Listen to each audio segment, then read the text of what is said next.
Welcome back to another segment of the Front Porch Show. By now, you've probably heard of the movie Unplanned. It's the PureFlix film that shares the story of Abby Johnson.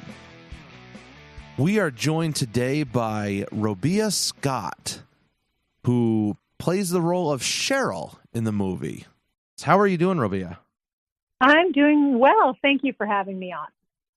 Could you give us a synopsis of the movie? Some of our listeners obviously aren't going to know what it is. Social media has kind of, put a kibosh on a lot of the outreach. Could you just kind of give us... not only social media, but many of the Christian media outlets have also not wanted to take a stand and actually take our media dollars and advertise us. So the fact that we doubled our box office estimates this year is, this weekend was just God only, word of mouth. So yes, hopefully more and more people are going to be hearing about the movie. So Robia, on the Twitter front, I'm sure you saw that people were having trouble following Unplanned on Twitter. I was one of those people. I followed it a couple of times, and each time I got bumped off. So definitely some Twitter shenanigans going on there as well. Yeah, Twitter, the R rating, all sorts of things have tried to create obstacles, but we're pushing over each one, and they're working in our favor. So I think, ironically enough, after this whole shenanigan, as you said, with Twitter, so many people heard about it that actually our Twitter just jumped up, and we have more followers now than Planned Parenthood. Isn't that incredible? That is amazing. It is that is amazing. It is. So Robia, what would you say for someone who doesn't know anything about the movie? What is the most important thing to know as you get ready to watch it? Well, let me go back to, you asked me about the synopsis. For someone who doesn't know, it's a true story based on the book Unplanned, written by Abby Johnson. She was a young gal, college girl, Christian, came from a pro-life family who was recruited off of her college campus from Planned Parenthood. They had that booth that they have, when they're sharing career opportunities on college campuses. And she went up to the booth, and even though she's Christian and pro-life, she was fed all the propaganda, that rhetoric that Planned Parenthood has become so good at, which is, women's rights and women's empowerment and women's. So, she bought into it a bit, went to intern, and before she knew it, she just went up the ranks until she was a clinic director herself, the youngest ever in the Planned Parenthood history. She was a clinic director for 8 years and oversaw approximately 22,000 abortions until the day she actually went into the procedure room, saw what was happening. The veil was lifted as to what she was doing, and she had a radical revelation and convergence and left the industry.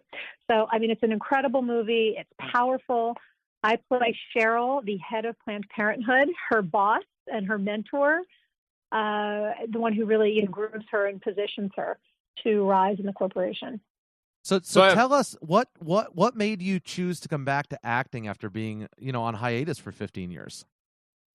Yes, I started my career as a teenager, as a professional dancer. I toured the world with Prince as the pearl half of Diamonds and Pearls from his hit album in the 90s. Then I did some acting. I did all different TV shows. I was on Buffy the Vampire Slayer for quite a bit. And it was during that time that I came into Christ. And very quickly, I just was feeling conflicted about a lot of the acting opportunities that were presenting themselves. I just didn't want to do it. And I was also feeling very drawn and passionate about God. And I really felt the Lord was saying, it's time to follow me into full-time ministry. So I did. I took the leap. I left a thriving career, stepped into a ministry that did not exist. But now, thank God, He is faithful and it does exist. So for the last 15 years, I'm a speaker, teacher, minister, travel the world, ministering the gospel. Never had any intention of going back to Hollywood. And it really is an only God set of circumstances, completely random. I wound up meeting a gal who introduced me to the writer-directors of Unplanned. They also wrote the hit movie from a few years back, God's Not Dead. And they told me about the story. I was intrigued. They asked me to audition. I thought, oh my gosh, I haven't done this. I don't know. I'm rusty. Then I read a little bit of my character, and then I thought, oh my gosh, I don't know if I can do this. This is intense. Really? I'm coming back for this. But I went and auditioned, and I prayed about it and sensed very quickly. I knew that this was for such a time as this movie. I felt like God had prepared me for such a time as this, and I was to step back into the industry in this, kingdom glorifying film. So, Robia, I actually just saw the movie right before I sat down for this interview, so I'm very warm to it. And of course, you did a great job. Your character, you sold it. It's great bad guy, but you had a hard job because you had to present all of Planned Parenthood basically condensed into one character. How did you go about that? Yes, the character is intense. I didn't want to make her a caricature of a person, but she was written the way, she comes off on screen. And so for me, I just tapped into, my own drive and passion for my cause for women and, ministry. And I played that just 100%. And then I also really just created that drive. I kind of had my own backstory of what would make her so committed to winning and victory and success at all costs, And then I just turned that all the way up, and then I took the compassion side and turned it all the way down, and really played it from that type of feminist perspective of, success, the ladder of success, building the business, being career driven. That's how I went about her. And, it's interesting because I'm getting all sorts of feedback, and reviewers are saying that I'm the Cruella de Vil. They're comparing me to Cruella. But it's kind of funny because, most people, when they see it, have no idea that I'm actually a minister, and everyone says they love to hate me. So now I think I'm going to be dubbed the Christian Cruella, because when people find out I'm actually, God-fearing, God-loving, not only a believer, but, my life is ministry.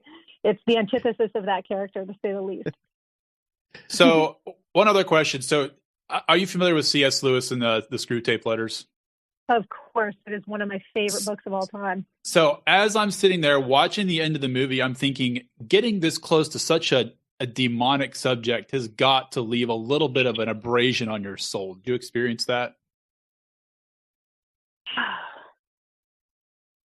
I didn't actually. I didn't feel like I was embodying, this evil. I didn't experience that. I definitely would say we felt a lot of warfare on the set because we all knew we were doing something bigger than us, and that there was a resistance, in the spiritual realm for us to bring this project to fruition. But we have directors that are godly men, Carrie Solomon and Chuck Konzelman, and they were wise enough to know what they were taking on. And so we had an actual paid prayer department on the film. Wow. So we had men and women, a group. Yeah, it was a tremendous. People that don't understand how filmmaking works, you have all different departments. You have a hair and makeup department that gets you ready. You have a wardrobe department that dresses you. It's very unusual. Most productions don't have a paid prayer department, but we did. We had 5 powerhouse men and women continually praying over the set, praying over us as the actors, praying over every aspect of the film, and we needed it. I will say, it wasn't really enjoyable. Like, I didn't have it wasn't fun to do it. But what was fun is I knew what was going to be produced, and I knew the impact it would have on potentially shifting culture. And I knew that it was just a weapon of love in God's hands. I knew it was so much bigger than a movie, and that was fun. That was enjoyable. And to see now what's happening, and we're only just at the beginning, I think, of the impact and the effects of this movie.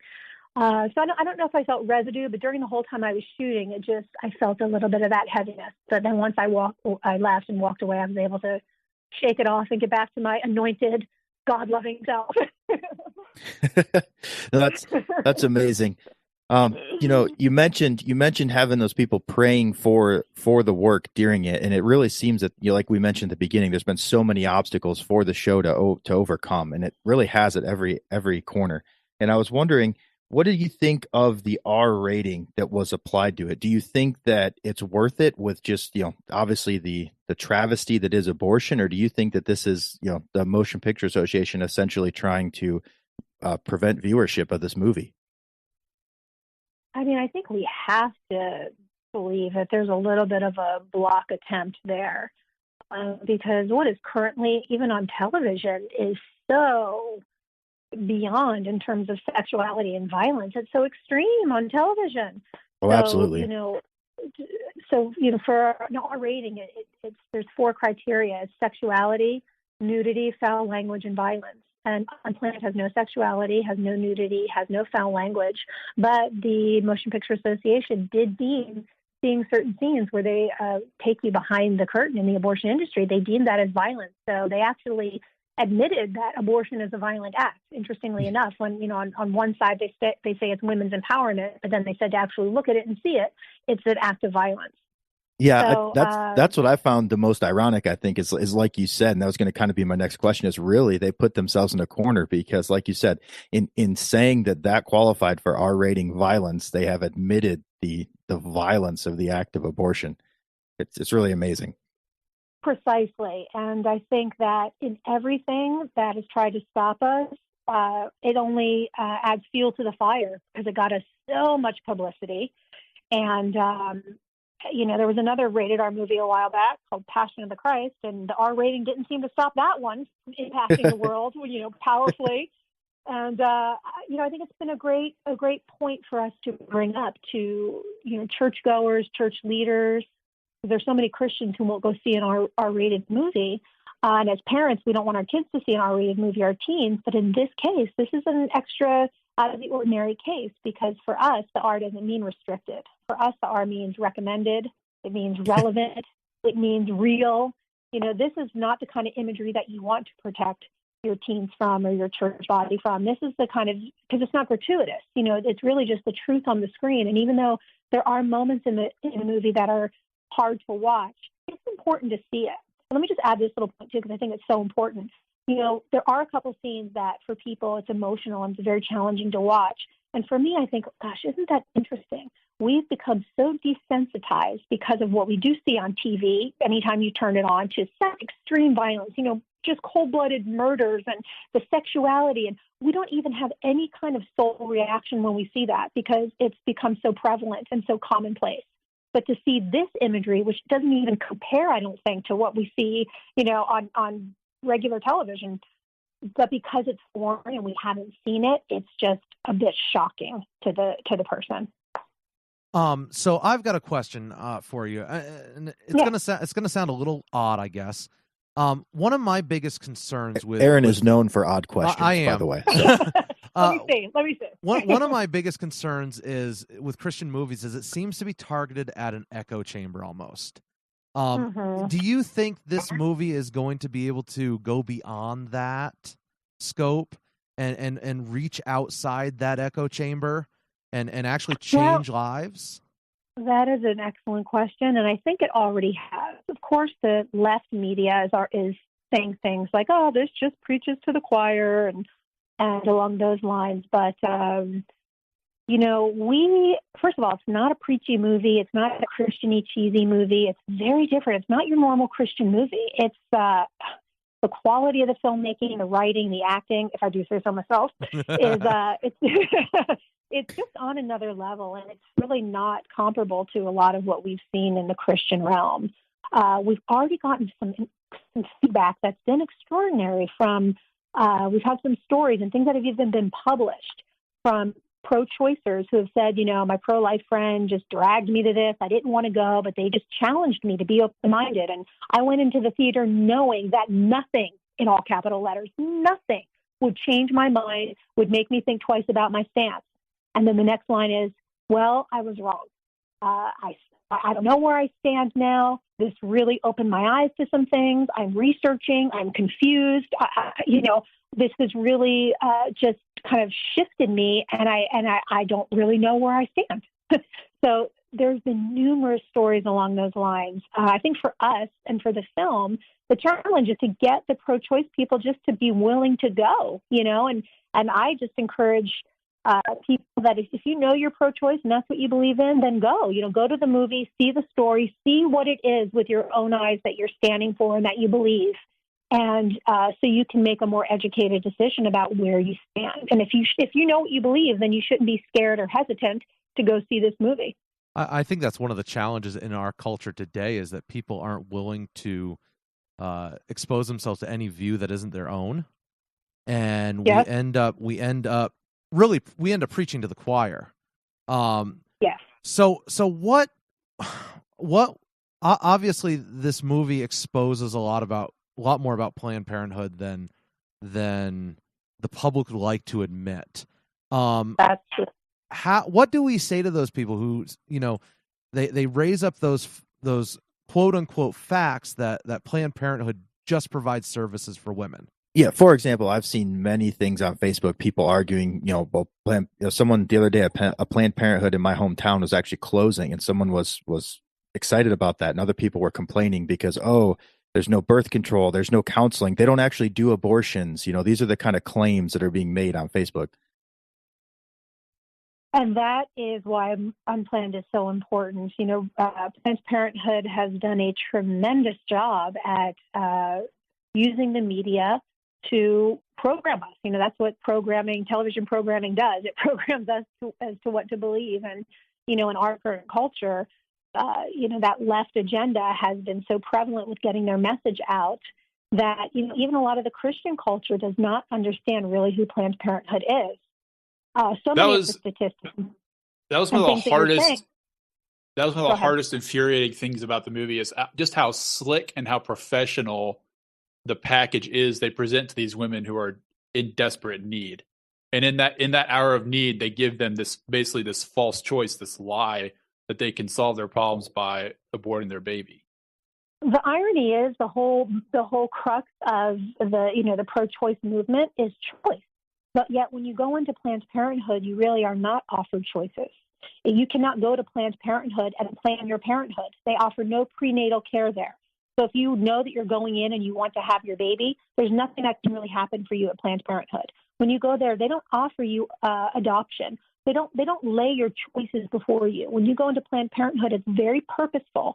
The average person does not know this, but their motive, they do not let a woman see her ultrasound because statistics show, and I believe this is accurate, I'm not 100% sure, but I believe the statistic is all the way up to somewhere like 90% when a woman sees her ultrasound, she does not want to have an abortion because a woman inherently bonds when she sees the picture of the baby. Planned Parenthood knows this. So when you get an ultrasound, they do not allow you to see it. They do not want you to bond with your baby. They only do an ultrasound so they can measure the size of the baby to know exactly how many weeks you are to determine how much to charge you for your abortion.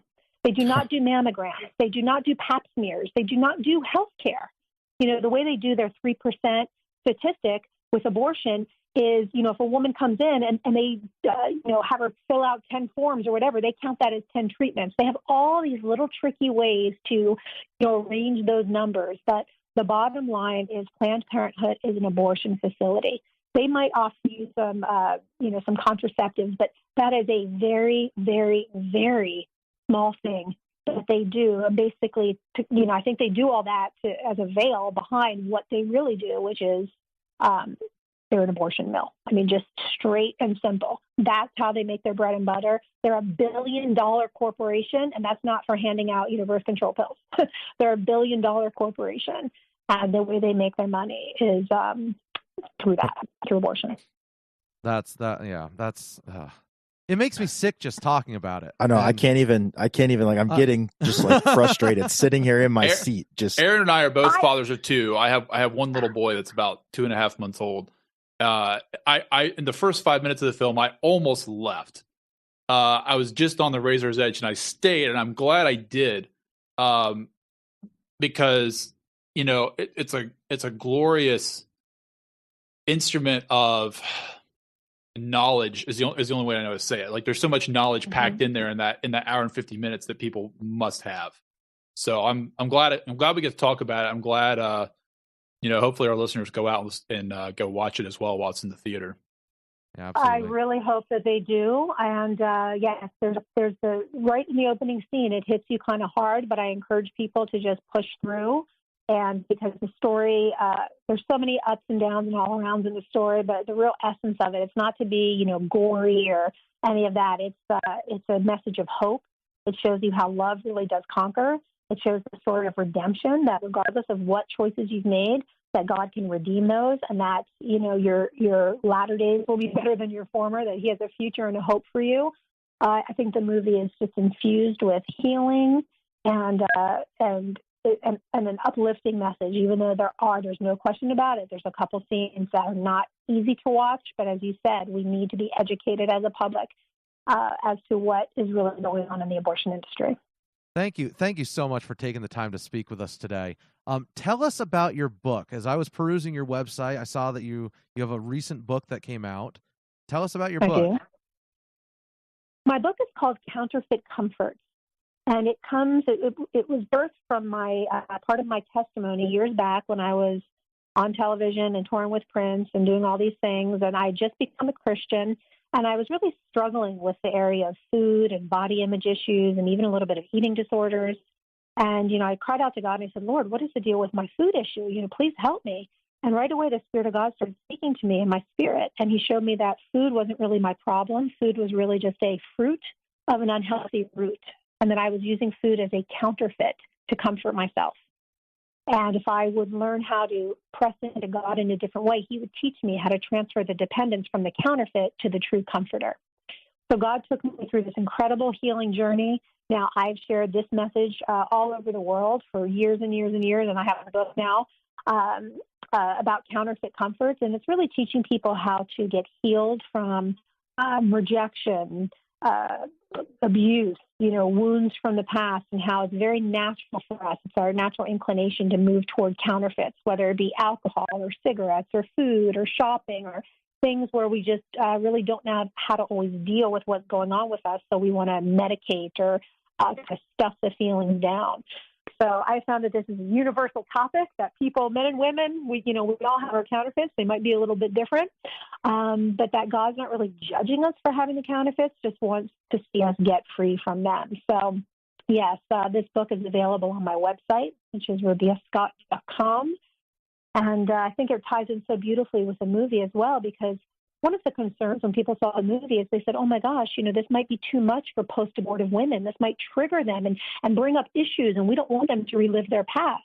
And I thought, well, as a minister, I don't want to see someone in pain. But at the same time, if something can be triggered, it means there's still an area in there that there's an opportunity for more healing.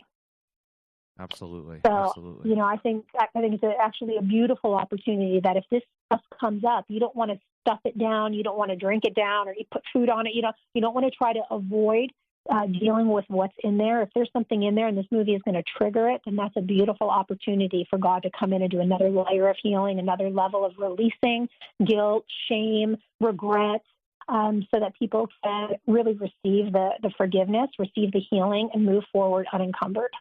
That is definitely a needed message in our world today. Thank you for joining us, Robia.